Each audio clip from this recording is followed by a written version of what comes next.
Salut Ingen, c'est Khaled de la team DSK. Aujourd'hui, on est là pour parler du vert dans le format BT17. Alors, pour cette vidéo, j'ai décidé de faire autre chose. Plutôt que de vous montrer juste des cartes, on va carrément voir des decklists ensemble que j'ai créées et dire pourquoi les forces et faiblesses dans la méta. Donc on y va, c'est parti. Donc je suis passé par DBS Cards pour faire tout ça. Alors, dans un premier temps, on va parler effectivement du leader vert le plus attendu. Bon. Enfin, il s'est fait attendre longtemps. Couleur. Donc, couleur BT17. Parce qu'il faut dire ce qui est. Les derniers leaders verts n'étaient clairement pas du tout compétitifs. Mis à part King Cold qui date du 7-13. Donc bon, 2 extensions avant, enfin voilà quoi, les joueurs verts, les pauvres, ils ont attendu. Mais voilà, couleur est là, et il nous dit, ça va être cool, ça va être fun. Donc alors, couleur, en BT17, on a un leader qui nous dit que, lorsqu'il attaque, non éveillé, on doit se prendre un point de vie. Enfin, on n'est pas obligé de le faire, mais il faut le faire pour avoir la suite de l'effet. Donc lorsqu'il attaque, on peut piocher un. Si on ne pioche pas, eh ben, on peut jouer un unisson de coût 1 gratos, avec un marqueur, sans payer son coût d'énergie. Et une fois par tour, lorsqu'un unisson quitte la zone pour partir en drop area, donc je parle bien de la zone de terrain à la drop, on pioche 1. Éveil, 4 points de vie ou moins, on pioche 1, on détape 1. Une fois éveillé, le leader, c'est la même chose, sauf qu'on se pique plus de points de vie. Quand on attaque, on peut piocher un. Si on pioche pas, on joue un unisson de coup 1. Auto, pareil. Lorsque l'unisson part en drop, on pioche 1. Et Activate Battle, on peut défausser un unisson vert, enfin une carte unisson, vert depuis notre main, et choisir soit le leader, soit un unisson vert, et lui donner 5000 de puissance pour la durée du combat. Et ce n'est pas once par turn, c'est pas une fois par tour, on y va, on peut all-in toute sa main d'unisson sur une attaque leader. Donc voilà. Concernant les unissons du coup, on va, dans un premier temps, on va prendre un unisson assez générique qui est Demigra, Demigra, unisson de la sorcellerie, qui va nous permettre d'avoir un unisson qui reste en jeu durant les premiers tours de jeu très facilement. Ensuite, donc dans les nouvelles cartes, on va avoir Salsa. Salsa. Transmission vert, donc voilà, le gros truc, ils ont mis en avant vraiment la capacité Empower, donc transmission qui était sorti en 7-16, mais là qui est vraiment plus développé. Donc Salsa, il nous dit que c'est un unisson contre de mise en jeu, donc sur une fenêtre de mise en jeu quoi. On le joue. Et si notre leader est un clan de freezer vert, et que cette carte a 3 marqueurs ou plus dessus, lorsqu'une carte est jouée, choisissez jusqu'à une carte de combat adverse de coup 7 ou moins, mettez-la KO. Voilà, c'est vu qu'elle a transmission, quand elle va du coup remplacer l'unisson qui est déjà présent sur le terrain, admettons Demigra, elle va récupérer les marqueurs de Demigra, s'ajouter à elle, et du coup, là, son deuxième auto va s'enclencher.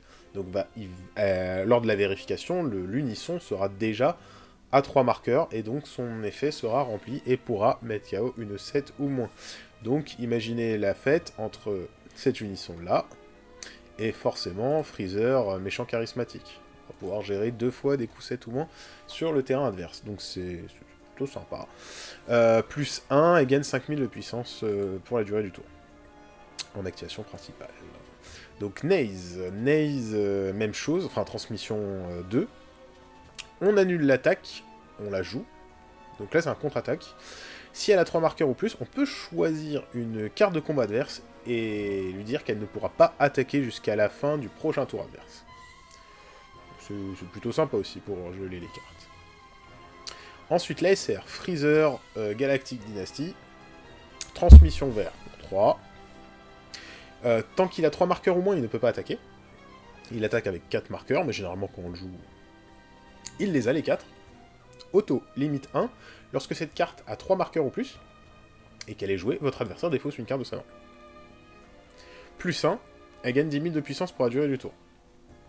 Donc voilà, hein, pour 1, on fait défausser. Et la petite surprise du chef... non, ça sera... Ouais, si, la petite surprise du chef, allez. Ça va être le Whis de la BT16. Pre-Fight Preparation, qui a transmission vers 3 lui aussi, et qui dit que lorsqu'il est joué avec 3 marqueurs ou plus, et ben, votre adversaire défausse une carte de sa main. Limite 1, que ça soit pour lui ou le Freezer, on peut pas les spammer dans le même tour. Mais on peut faire un de chaque. Du coup, ce qui se passe, c'est que dans un tour, on peut faire potentiellement défausser 2 à l'adversaire pour pas grand chose en ressources. Donc c'est très puissant.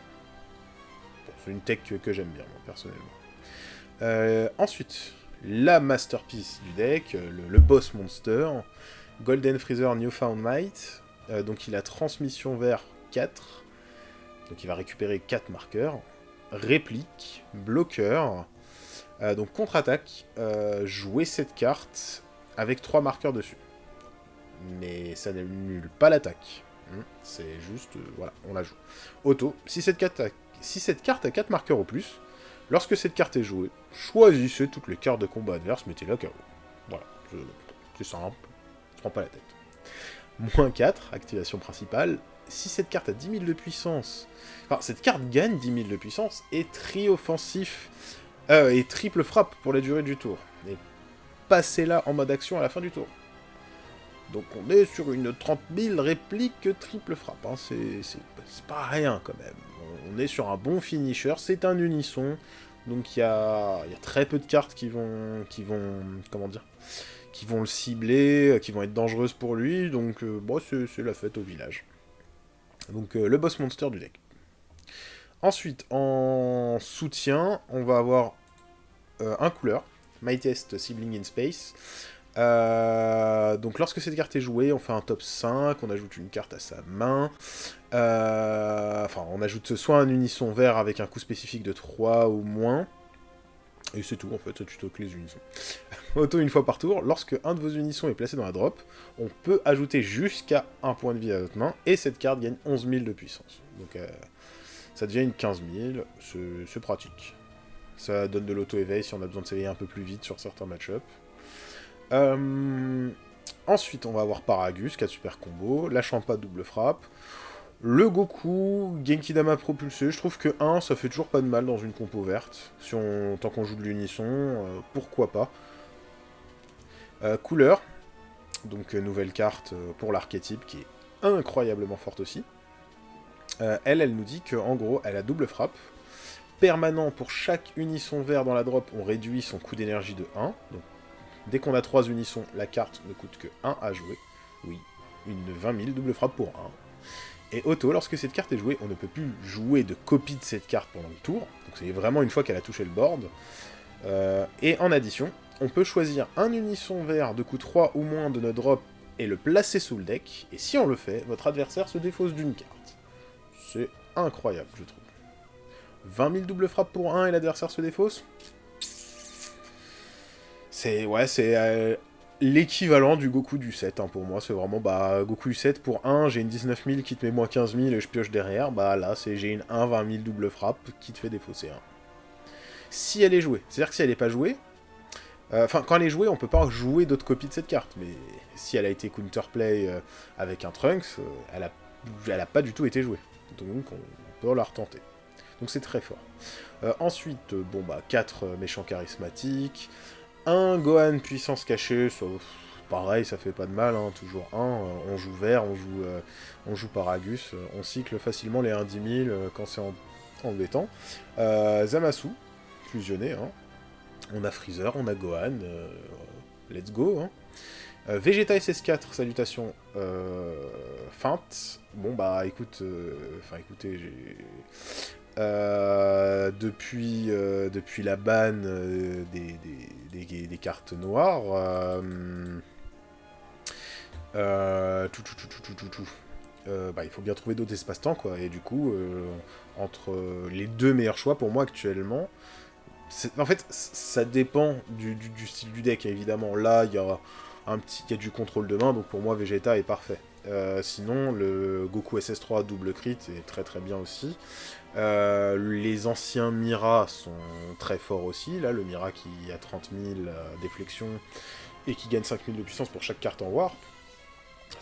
Ou le Mira de la DB, que Guillaume Bouin aime beaucoup jouer d'ailleurs.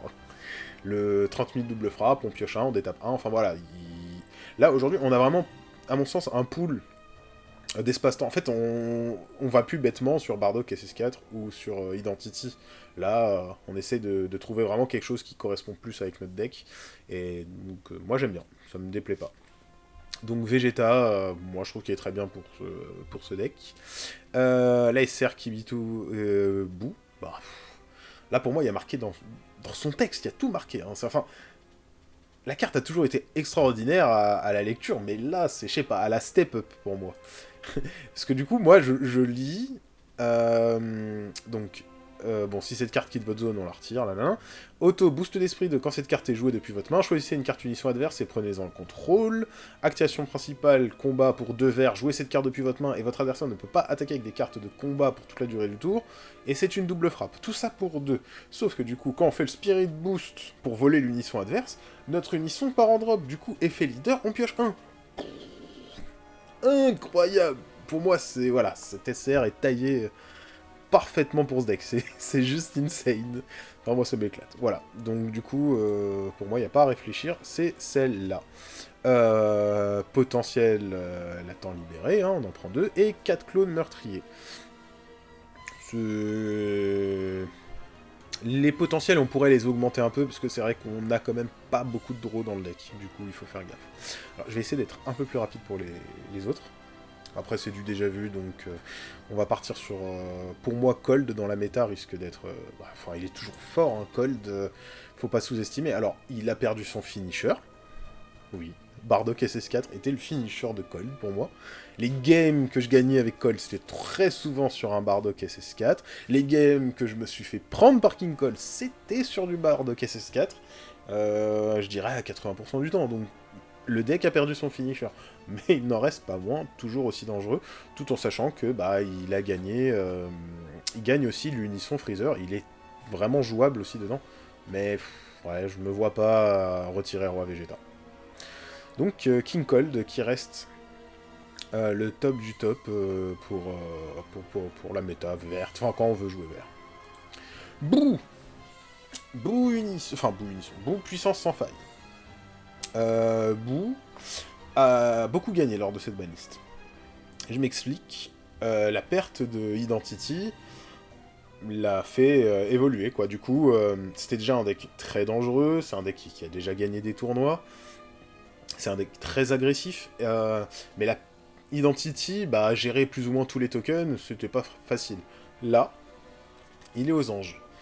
Il perd aussi Bardock, mais il l'utilisait, mais pas de la même manière que King Cold.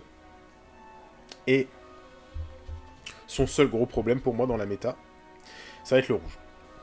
Car la réduction de force, Boo n'aime pas du tout. Mais vraiment pas du tout. Il y a un autre deck qui est problématique, mais qui est très rogue, ça va être Finn. Le match-up contre Finn, il est infernal. Samedi dernier, à mon local, donc à Goupia, j'ai pris Boo. Je suis tombé sur mon teammate, sur Simon, qui adore jouer Finn. C'était un calvaire à jouer. Un calvaire. Je jouais rien, déjà. Je voulais pas me faire bouffer mes cartes, dans un premier temps. Et bien que, au moment où je vais devenir agressif, bah, je vais générer des tokens, donc je vais avoir des skillless, et du coup, ça va trigger les effets de Finn très facilement. Donc, match-up très difficile. Mis à part ça, franchement, il y a que, pour moi, le rouge qui est très problématique, mais bien que c'est passable quand même. Il doit payer des énergies pour faire de la réduction de force à vos cartes, donc c'est faisable, mais c'est dur. Du coup, Boo qui reste toujours le même, de Babidi, 4 végétaux, on connaît les decklists. Je les ai mis en privé actuellement, mais je vais les passer en visible si vous souhaitez les visionner. Je vais mettre les liens des decks en commentaire, enfin en description. Le nouveau Boo, Nemesis rusé, la championship des derniers tournois, qui est assez sympathique, qui nous permet de faire apparaître ce gros bout au tour 4. Donc pour 3 énergies, on dit pas non. On dit vraiment pas non. Donc voilà, moi le deck, après, il reste, ma foi, un peu classique, hein, c'est du bout. On peut le passer en bleu-vert si on aime bien.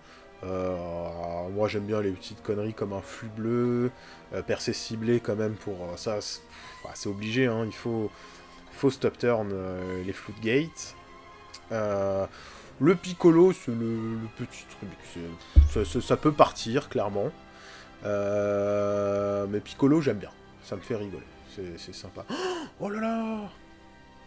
Ah ouais, mais je crois qu'elles y sont même pas les cartes. Enfin bref. J'ai oublié un deck, mais on va en parler. Du coup, voilà pour Boo. Ensuite, Gotenks. Bon, Gotenks qui reste un classique du vert. Hein. Il a toujours les mêmes problèmes. Alors, c'est ça qui est incroyable avec Gotenks, c'est que sur le papier, quand on se bat contre ou quand on joue avec, on se sent mais incroyablement fort. On a des parpaings dans la main. Enfin, des parpaings dans le bon sens du terme. On a vraiment beaucoup de cartes en main, mais on n'arrive pas à tuer. On n'arrive pas sur le tour de kill. Donc... Et pourtant, on comprend pas. On a de la tape, on a des 25 000 répliques, des 25 000 doubles frappes, on a du Xenocell, enfin... Mais on n'arrive pas à tuer avec Gotenks. C'est... Il y a un truc. Il y a un truc qui lui manque. J'en suis sûr qu'il lui manque pas grand-chose. Une nouvelle promo, un truc, enfin je sais pas, mais voilà. Mais Gotenks reste très fort et très plaisant à jouer, et ça me surprendrait pas que ça puisse encore gagner des tournois. Hein. Ensuite, on a Videl. Alors, Videl, c'est assez particulier. Enfin, oui et non. En gros, c'est du bourrinage. C'est un deck, sur le papier, on le voit pas comme ça, mais c'est ultra aggro. C'est assez débile même. On va jouer nos skillless gratuitement, on va jouer la Great Saiyaman 2 héros en herbe, donc on va remonter la skillless en main, on va jouer elle qui a 15 000 d'attaque. Quand elle est jouée, on va pouvoir jouer un skillless de coût 2 ou moins depuis son deck ou sa drop, donc on va jouer ce Gohan, donc une 20 000, que des attaques dans tous les sens. Du coup, c'est très très aggro, et franchement c'est ultra plaisant à jouer. Je l'ai joué récemment, là, et franchement, j'adore. Et surtout, l'ajout des cartes BT16, j'y avais pas pensé. Quand j'avais vu une compo américaine qu'ils a mis, j'ai testé, j'ai fait, mais c'est incroyable. Parce que du coup, on va taper avec nos skillless, on va les comboter, et là, bah, l'adversaire, c'est soit il va cracher de sa main, soit elle rentre en jeu, et c'est des cartes qui sont vraiment très fortes. Donc vraiment, Videl à pas sous-estimer, mais... ouais, c'est pas non plus... Ouais, c'est pas non plus incroyable. Mais ultra plaisant à jouer. Ensuite, du coup, le dernier leader dont j'ai carrément oublié d'en faire un deck, mais je crois que sur des best cards, je suis pas sûr. Je crois pas qu'il y a les cartes. On va chercher ça, toutes les séries. Eh ben si, elles y sont, mais on peut le faire plus ou moins à partir de là. Hein. Du coup, c'est l'expert d'Excel. Donc là, j'ai pas monté de deck avec. J'ai vu quelques vidéos YouTube de mecs qui gagnaient des locales avec. Du coup, ouais. C'est elle qu'il faut surtout pas sous-estimer. Donc, en gros, c'est un peu comme Gotenks. Il a vraiment une draw power assez impressionnante pour le vert. Et il va beaucoup se reposer sur cette carte. Donc, celle Ending Torrent. Donc lui, il nous dit que si cette carte doit être retirée du terrain par une capacité adverse, on peut placer 2 cartes en dessous de cette carte en drop à la place. Donc on peut le protéger. C'est un bloqueur 20 000. Et il dit que si notre leader est une carte sel et qu'on place une carte en dessous de cette carte en drop, on la réactive. Donc soit on a un double bloqueur, ou soit on a un double tapeur qu'on peut réactiver. Tout en sachant qu'il faut bien faire gaffe en vert, il y a des cartes très puissantes, comme celle-là, C20. C20 qui est fourni dans le deck, il me semble, dans l'expert deck. C20 qui nous dit que quand on effectue avec un combo, enfin quand on effectue un combo avec cette carte, donc c'est une 1-5000 hein, quand même, choisissez jusqu'à un de vos attaquants Android vert, et il gagne 5000 de puissance avec carte double frappe pour toute la durée du tour. Oui. Donc on va donner 5000 et double frappe au fameux sel réplique pour toute la durée du tour. C'est plutôt... voilà, c'est plutôt patate. 25 000 double frappe réplique, c'est assez fort. Donc voilà, le deck, clairement, il faut pas le sous-estimer. C'est un deck qui est plutôt fort. Je recommande vraiment l'achat. De toute manière, je recommanderais toujours l'achat des starter decks, Ultimate Deck en x2 systématiquement. Surtout depuis la BT... bah vraiment depuis la dernière... Enfin, depuis le début du jeu, hein, quand on voit certaines cartes de starter, des fois, qui triplent de prix, on se dit mince. Mais on va dire qu'il y a eu un gros step-up depuis qu'ils ont ajouté les SR lors de la fournée des starters Vegeta et Masked Reboot. Là par exemple dans le Dexel on a quand même Freezer charismatique et reprint, donc si on n'en a pas c'est bonheur. Clairement le deck vous l'achetez 2 fois, ensemble vous avez un deck très compétitif et très méta. Il manquera juste Dormant Potentiel qui peut se trouver à hauteur de 8€ pièce, mais voilà, avec 2 fois le deck Expert Cell on a un gros deck. Bon voilà. Donc bah pour moi le vert lors de cette méta va se résumer à ça. Après, on peut avoir d'autres surprises, peut-être d'anciens leaders, je pense notamment au Goku TB3, au Clash Coup. Bon, après c'est un leader de cœur, donc on revient toujours à se dire mais pourquoi il n'y a pas quelque chose avec lui? Mais voilà. Bon bah c'était pour le vert, et on se dit à demain pour le jaune. Salut Ingen.